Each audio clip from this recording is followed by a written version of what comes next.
My families, அம்மாவின் கைப்பக்குவத்தில் கருவாட்டு குழம்பு. இந்த பேர் யாருக்கெல்லாம் ரொம்ப பிடிச்சிருக்கு, நான் மறக்காம சேனல் லைக் பண்ணிட்டு சப்ஸ்கிரைப் பண்ணிவிட்டு அப்படியே உங்கள் ஃப்ரெண்ட்ஸ் சர்க்கிளுக்கு ஷேர் பண்ணிவிட்டு மறக்காமல் வீடியோ ஃபுல்லாக பாருங்கள்.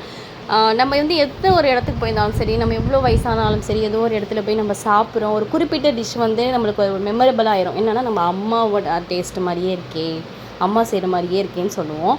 கண்டிப்பாக நிறையா பேர் அதை வந்து மறுக்கவே முடியாது. கண்டிப்பாக அந்த வார்த்தையை சொல்லியிருப்போம். அப்படி நினைவுக்கு வர இடத்துல முதல் எடுக்கிறது நம்ம அம்மாவோட கைப்பக்குவம் தான்.